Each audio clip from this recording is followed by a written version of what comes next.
Kill Count, where we tally up the victims in all our favorite horror movies. I'm James Agent East, and today we're looking at Bride of Chucky, released in 1998. The box office failure of Child's Play 3 put a 7-year pause on further Chucky sequels. Of course, didn't help that slashers were seriously struggling in the early 90s. But then came Scream, which revitalized the genre and sent studios scrambling to make hip horror movies for teens and young adults. Universal dusted off the old yellow good guy box and asked creator Don Mancini to make a modernized iteration of the killer doll. Mancini was happy to write something different and take things in a new direction away from Andy Barclay. Inspiration came to the franchise's producer and Chucky designer, David Kirshner. I was in a video store and I saw a copy of The Bride of Frankenstein and I just thought, wow, that would be great if we were able to create a bride for Chucky. For our director, Kirshner and Mancini chose Hong Kong filmmaker Ronnie Yu after seeing his movie The Bride with White Hair. 5 years later, Yu would go on to direct Freddy vs. Jason. A movie that I still haven't seen yet. He was now joined by his old girlfriend, Tiffany Valentine. Mancini specifically wrote Tiffany to be played by Jennifer Tilly, since he was a fan of Bound and Bullets Over Broadway. She is a fantastic addition to the franchise, giving a fan-favorite performance that cemented Tiffany's status as a series mainstay. Chucky and Tiffany are unfortunately coupled with a pair of protagonists who I find much less endearing. As I've said many times before, Jade and Jesse's bland relationship is a chore to watch. While it doesn't bother me quite as much as it did 5 years ago, it's definitely the worst part of an otherwise fun movie. But whatever, the movie's not really about them. This film is my first romantic lead, and it's part of an overall strategy to launch me into the leading man status. As with most late 90s horror, Scream's influence is all over this movie. While Chucky had always been ready with a quip or two, Bride brings him up to speed in horror's new sensibilities. This is a full-blown comedy, with tons of meta jokes about the series' history and references to other horror movies. Mancini wrote it as a farcical romantic comedy, full of misunderstandings, kind of like, say, Three's Company. Bride also massively ups the gore, bringing us a whole host of creative kills, far bloodier than anything we saw in the original trilogy. That's why its title is so different. This is the series moving on from its roots and officially becoming the Chucky show. We're no longer in Child's Play. We're of Chucky now. Well, of Chucky and of Raycon, because they're today's sponsor. Now, I know what you're thinking. James, another Raycon sponsorship. If you like Ray, you mean twice the kills? Guess it's I do or die, so let's get to them.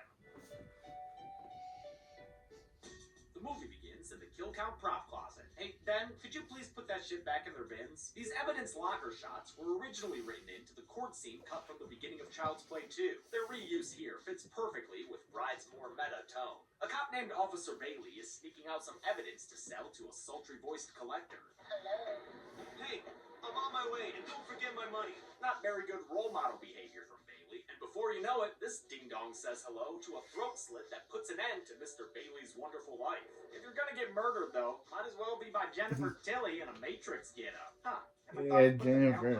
On the filer. What a time-saving life hack. Tiffany She Valentine loves lured Bailey here to take and his Jennifer life Tilly and loves reacquire blood. a pancaked Chucky, who's actually looking pretty good considering how he died in the last movie. She welcomes him back with Louis Armstrong and Rob Zombie. Well, hello, Dolly.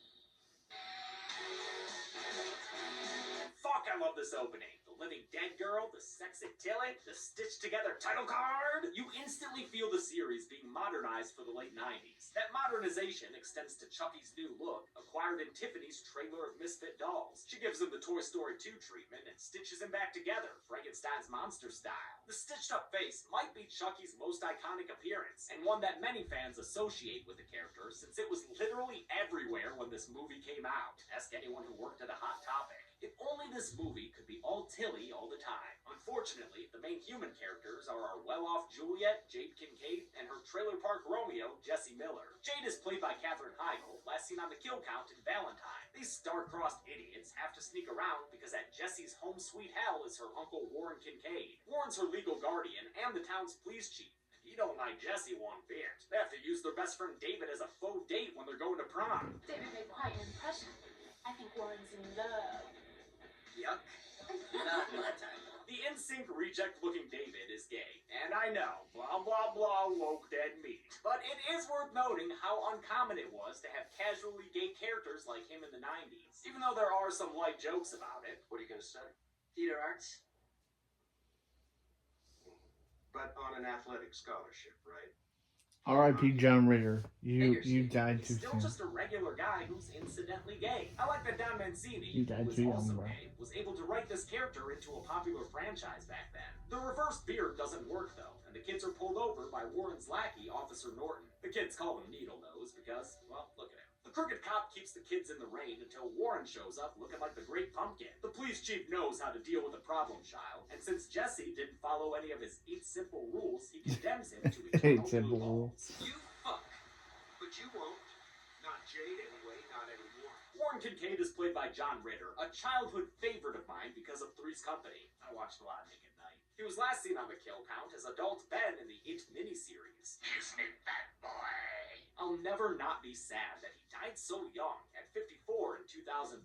Ritter was actually supposed to be in Child's Play 3 as a security guard at a Chucky factory in a scene that was ultimately cut. While this unfortunate couple is getting broken up, Tiffany's trying to get her mans put back together. Best way to do that is with a restoration incantation.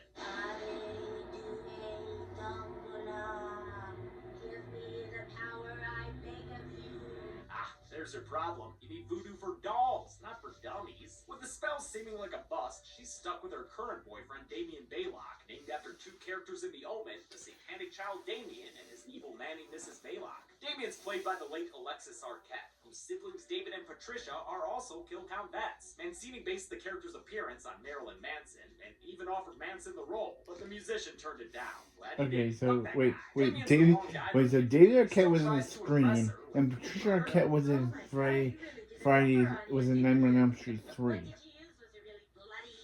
Did it scream a lot? She soon realizes the snuff photo is fake, but hey, maybe he can pass it off as a bootleg Mankind trading card. Tiffany yearns for her old boyfriend, the one who really killed people, and she might be having a Damballa after Allah since Chucky reappears with a lightning flash. Hi, I'm Chucky. Wanna play? Damn, Damien, getting right to it. Tiffany gets kinky with Damien and his Dalthomirian tattoos and tosses Chucky in for a 3-way play pal playdate. A new toy is one way to spice up a stagnant sex life. Chucky remains inactive at first, but I mean, I'm about to not get roused by this. Damien keeps dissing the doll until Chucky asserts his dominance with an exorcist headspin and a proclamation about his penis. It ain't the size that counts, asshole. It's what you do with it. Chucky tears out Damien's lip piercing in a painful moment that always stuck with me. He smothers Damien while catching up with his old flame via pillow talk.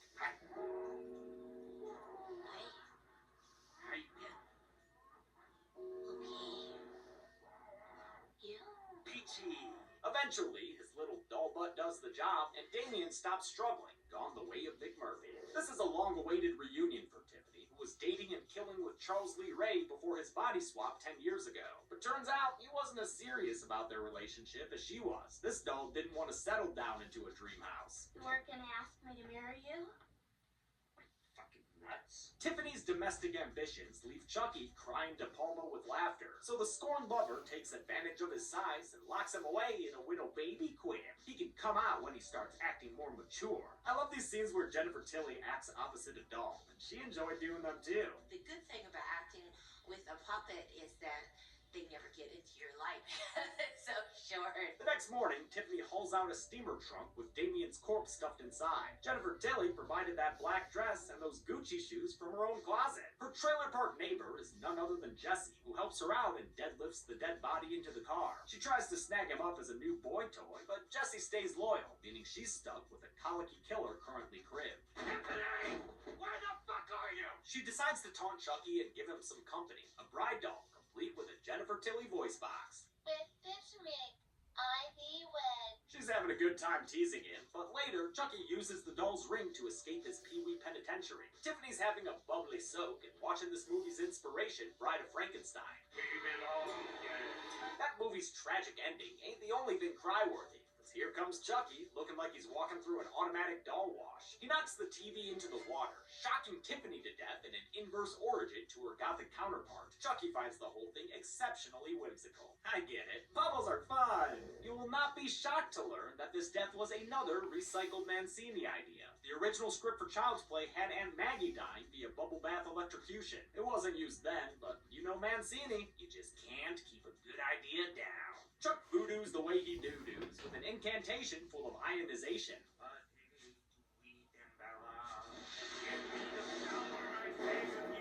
It It transfers Tiffany's soul into the bride doll, a new look she is less than pleased with.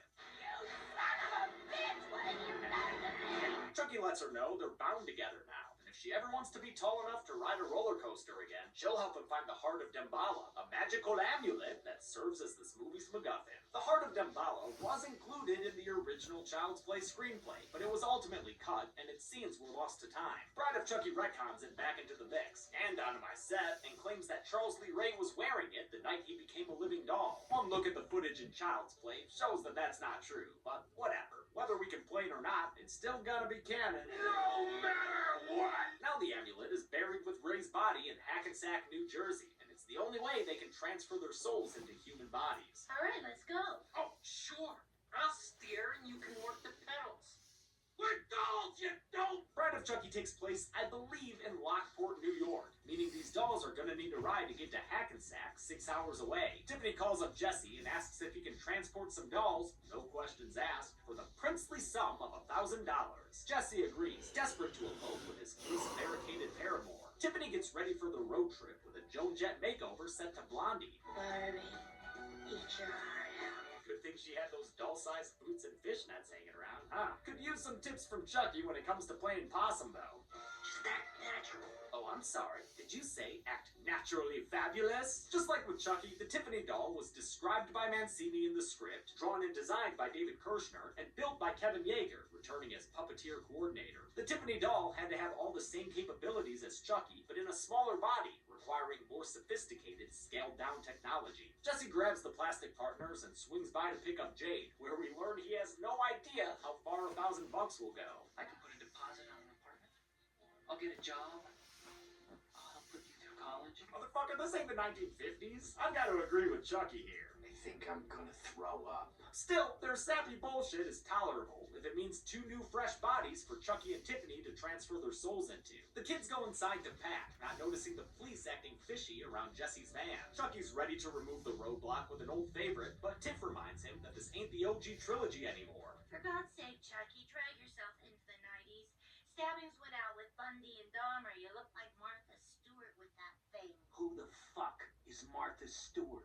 My idol. His second choice, a hammer, is called Predictable by Tiffany, calling back to how he already used it as a weapon in the first film. Tiffany encourages creativity, so when Warren comes back to plant some drugs in the vehicle, the dolls lure him to the front and use the airbag as a springboard to fill his face full of nails. I love that little death twitch. Why does that look so familiar? That's meant to be a reference to our old pal Pinhead, but the joke's never quite landed right for me. Oh, speaking of me, when are you going to stop redoing old episodes and finally finish my series? When you make better movies. Fair enough. The dolls here are the most expressive they've ever been. This was the first time they had a computer system that allowed them to pre-program the doll mouths before shooting. That way, they matched the pre-recorded dialogue the same way in every take. This was a huge time saver, freeing up more puppeteers to focus on other things. Though it looks like they still have the late Brock Winkless and that headgear getup to do any necessary on-set mouth movements. And now, whatever I say, Chucky says. That's right, Brock. Both dolls had several versions, with different heads that could be swapped in and out. Even with the new innovations, they still required teams of 7 to 9 puppeteers, especially when it came to walking or crawling using the cable versions. It's a very difficult process with just one doll, and when you have 2 and you have 15 people that have to crowd around a small space, it is very difficult. A lot of the sets had to be built on risers 5 feet up, which was especially difficult in Tiffany's trailer. With the wiring and plumbing needed for all the special effects heavy scenes in there, production designer Alicia Keewan said it was more a work of science than a set. The dolls clean up their mess before their fleshy counterparts return, but there's another problem. Officer Norton, who pulls them over near a crowded parking lot. Jade tries to appeal to Norton's humanity, only to find that he has none. You seem like really nice kids. It's nothing personal, at least on my part. The buddy. Damn, Jade, can't be throwing hands with a cop in public. That'll get you all sorts of suspicious glances. Jesse sends her inside to cool off, but is similarly incensed once Norton finds the planted drugs. Shit. Outside of the doll antics, that is hands down my favorite part of this movie. It once again falls on Barbie and Clyde to get this show back on the road, so Chucky grabs Tiffany's stolen lighter and baby crawls his way to Norton's car. As the officer radios into the station, Chucky stuffs a burning flannel into his fuel tank. Chucky! He crawls back, pausing only to flip off a stoner on his way to dinner with Patrick Bateman. Rude fucking doll. Norton barely has time to smell the gas before he's incinerated in a fiery explosion. Flaming wreckage goes everywhere, but it doesn't kill anyone else, not even the dude inside this phone booth. Slow motion shows this poor stunt performer ducking out of the way. The surrounding bystanders are quick to accuse Jade and Jesse, so they peel out, leaving a pileup of primary colors in their wake. The supposedly in-love couple immediately suspects one another of being responsible. You don't think that I had anything to do with that explosion back there, didn't you? No. To be honest, I was thinking the same thing about you. That $1,000 gonna cover bail too, dude? Jesse gets a call from David, who tells them the cops have them pegged as natural-born killers. And because Chucky dropped that stolen lighter at the crime scene, they've been tied to Officer Bailey's murder as well. Their newfound fugitive status doesn't stop Jesse's plan to elope, so he drives to a true detective-looking church in Niagara Falls, which, looking at a map, is the opposite direction of New Jersey, but okay, can't stop young, dumb love. What are you doing? Do you trust me, Jade? Of course I do. My ass, 3 minutes ago you were accusing him of murder! Jade pushes her suspicions down and agrees to get married, and while the two recite their vows, Chucky and Tiffany reconcile. Tiff, I'm sorry for everything. I guess I can't complain. I always wanted us to spend more time together. They're interrupted by a cop in the box, since Warren's not as dead as they thought. If only they had noticed the lack of kill graphic. Chucky thinks that Three's company, so he slings his blade into the police chief, killing him as Jade and Jesse say I do. Talk about signing your life away. Am I right, boomer humorists? A true classic. Never goes out of style. That was good. Bride of Chucky was Jennifer Tilly's first time voice acting. She'd of course go on to do it many more times, including as Bonnie in Family Guy. If there's anything I can do.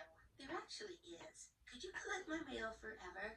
I'm leaving Joe and moving to Europe. I didn't sign up for this. She and Brad Dourif spent 3 days recording their lines prior to the rest of production. Mancini had the idea to put them in recording booths facing each other so they could bounce back and forth and occasionally improvise. Both of them seemed to love the experience. You look like Martha Stewart with that thing. Ow, what the hell? I need the exercise. The newlyweds retire to a honeymoon motel where they touch their faces and watch a news report on their supposed killing spree. In the absence of any other information, these kids have to be considered armed and Why are they touching their faces? Lieutenant Preston there is played by Lawrence Dane, last seen on the kill count as Hal in Happy Birthday to Me. Preston says that one of the lovers might be unaware of their partner's murderous tendencies, prompting more suspicious glances between the now married couple.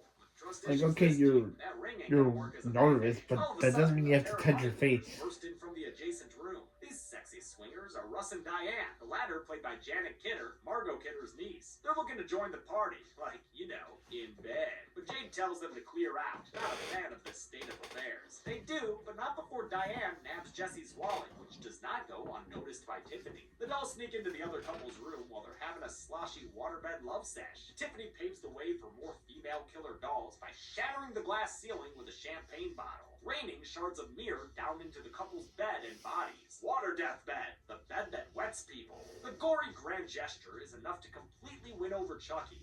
I love you. And he nabs Diane's ring finger for a fireplace proposal. Will you be my bride? Chucky. No, it's of Chucky. Now, a doll marriage, that's one thing. Many a young girl has held such a ceremony. But to christen the marriage, that's entirely different. Chucky's gotta be like a Ken doll down there, right? I am anatomically correct. Come again now? Where was that machine in the Good Guy Factory? And wait, you're telling me this doll, who was sleeping in Andy Barclay's bed, had a little plastic package the whole time? That makes his line from the first movie even worse. I had a date with a 6-year-old boy. No! Tiffany takes advantage of her Bay's anatomy, and they have a sex scene shot in the language of a rom-com, with just a hint of butt crack and some tasteful silhouettes that I'll still have to censor since YouTube's such a prude. Come on, YouTube, even when the sex is safe? Have you got a rubber?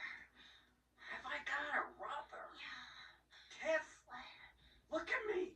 I'm all rubber. Jennifer Tilly improvised that line about having a rubber, and Dourif came up with his response on the spot. Like I said, they had a lot of fun recording their lines. When we were doing the looping, David and Dom were saying, well, you know, they'll just drop below frame and have doll sex. And I said, oh, we should make noises. And so me and Brad Dourif were in the recording room making all these little doll sex noises. And it was so much fun. This whole scene is a great example of how game Jennifer Tilly is to do weird stuff, both as a human and as a doll. Her commitment gave this franchise new life that propelled it into a second act, a raunchier act that required all of the crew to be on board as well. We built these little tongues that will actually come out and dart around a little bit and exchange a touch or two. A housekeeper played by Kathy Najimy finds the watery carnage the next morning. Damn. Hocus pocus this mess away, the Sanderson sister acts scared and her scream sends Jesse and Jade on the road again. David arrives in a jump scare, having come to see them after they each called him the night before, whining about how they think the other one might be a killer. Hey, wait, why is David riding with them on this trip now? Did he walk to the motel or take a taxi to Niagara Falls? Because of their twin suspicions, David figures that neither can be the killer. Oh good, you two can trust each other for a few whole minutes again. The good vibes end when David delivers an amazing line read.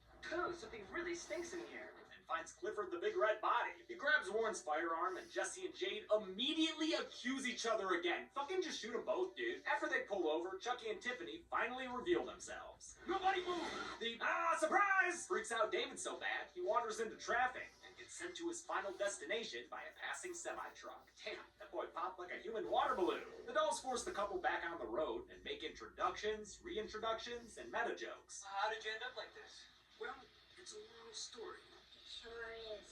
In fact, if it was a movie, it would take 3 or 4 sequels just to do it justice. Jesse finally understands after like 12 or 13 double takes. They trade in Jesse's van for a less conspicuous RV, whose owners we see have been killed off screen and unceremoniously stuffed into a closet. Tiffany makes herself at home on the range stove and prepares Jade's body for her soul housing, giving her a monster hot makeover. Unsure of how else to get out of this situation, Jesse recalls some motherly advice that Tiffany gave him earlier. Never take her for granted. It's like my mother always used to say, a woman spends all day slaving over a hot stove for a man, the least he can do is the dishes. He uses Tiffany's reverence for her mother and decides to stir up trouble in paradise. She's not much of a housekeeper, is she? Tiff? Those dishes aren't gonna wash themselves, you know. Chucky takes the bait and makes one demand too many, and the ensuing argument quickly turns personal. Take it from me, honey. Plastic is no substitute for a nice hunk of wood. Well, depends on if it's got batteries or not. The domestic dispute gives Jade the opening to knock Tiffany up and into the oven like she were a witch from a fairy tale. Jesse follows suit by knocking Chucky out the window, but a bullet spray causes him to drive the RV off the side of the road. Great vehicle crash here. Call me simple, but I love when cars go boom. Tiffany escapes extra toasty, looking like Chucky at the end of the original film, but Jesse manages to intervene and save his, I guess wife? Never really thought about how they're married now. A loose wire sets off an action movie explosion that hurls Jesse away from the RV. He survives, but sees Chucky forcing Jade to carry him to the cemetery. Jesse chases after them with Tiffany in tow. She is not having a comfortable time. At the cemetery, Chucky shoots the state medical examiner, digging up his body because of its connection to the murders. Talk about a graveyard shift. He forces Jade to exhume his bastard skelly body and gets his hands on the bling that's gonna make him a damn bala. Jesse arrives with Tiffany and puts his gun up to her head, turning her into peanut butter baby. They have themselves a good old-fashioned hostage exchange, during which Tiffany regrets her taste in men. Why can't I ever get it on with the real good guys? Her hesitation is only compounded after the couples reunite. Catch me, Chucky. Come on, Charles. She might be a bit overdone, but she still sounds like Jennifer Tilly. Chucky decides to go tit for tat, but Jesse spins around and takes the knife instead. The injury incapacitates him and allows the killer doll to regain control of the situation. We get our third voodoo incantation of the film, and since it's their grand finale, Tiffany wants to cap it off with a final kiss. And she means final kiss, since Jade and Jesse's flip-floppy romance has inspired her to stab Chucky in the back. This bride's going Frankenstein in a big way. Oh, Chucky, look at us. Don't you see? We belong dead. But as we all know, Chucky's resilient, so true to form, he springs back to life and beats down Tiffany with a shovel. A top-down shot shows us their all-out doll fight! During this down and dirty battle, which I can really dig, the duo was played by Debbie Lee Carrington and a returning Ed Gale. Chuck ultimately comes out on top and stabs Tiffany in the heart. My mother always told me, love would set me free. Get up!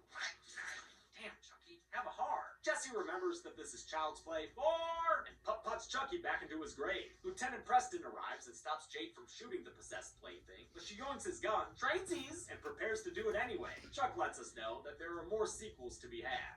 Go ahead and shoot. I'll be back. I always come back. With one last quip, But dying is such a bitch. the good guy is blown away, his doll body sliding down to join his human body in the grave. At least that'll save the county on funeral service costs. Having seen the deadly dolls firsthand, Preston waves away this movie's conflict. Jesse and Jade? Hell, they didn't do it. Guess Roswell that ends well. He lets them go with nothing worse than a contradictory command. You two go on home and stay put. Well, which is it? Better let them know before they walk all the way back from frickin' Jersey. Preston stays behind and comes across Tiffany's charred body. The burnt-up bride springs back to life for a last-minute scare and goops the detective with a face full of blood before finally taking her last breath. Turns out Chucky's rubber wasn't protective enough, and all that fire baked up a bun in the oven. It comes crawling out of Tiffany, and the movie ends with the hellspawn attacking the screaming Preston for our final kill. How many people objected to life during this unholy matrimony? Let's find out. And this time, I'm ready for those killer dolls. Oh, shit, where'd they go? Hey, stop that! Hey, you two, stop! Gross, get a room! It's not my house. 14 people died in Bride of Chucky. 10 men and 4 women, giving us this father of the pie chart. Now, things are gonna get a little complicated. Chucky had 6 individual kills and 3 with Tiffany. I'll put them all on the point chart. An asphyxiation, an electrocution, an incineration, 2 bladed kills, 3 gun kills, and a miscellaneous, which was David going splat. Now, Tiffany is gonna have her own point chart, although it will recount their joint kills, David and the RV owners they shot. On her own, she added 3 bladed kills, if you count the glass shards as such. Now, here's how their kills break down on an individual versus combined basis, and here is the continuing installment comparisons, Bride taking the lead by far. With a runtime of 89 minutes, we had a kill on average every 6.36 minutes. Golden Chainsaw for coolest kill has a bunch of options, but right now, I'm feeling it should go to Russ and Diane. It's so spectacularly violent and memorable, with the glass and water going everywhere. It's arguably the goriest kill in the movie, and it's enough to make Chucky put a ring on it. Doll Machete for Lama's kill will go to the RV couple, killed off screen and probably undeserving of it. I bet they were retirees just trying to road trip, you doll monsters! And Champion Shuffle for funniest part also has a lot of options, but I have to go with the line that has stuck with me the most for all these years. Rude fucking doll. And that's it. Bride of Chucky came out in 1998 and was the Chucky movie when I was getting into horror. Its sequel would come out 6 years later and leave many people upset. I'll show you next week. But until then, I'm James A. Janice.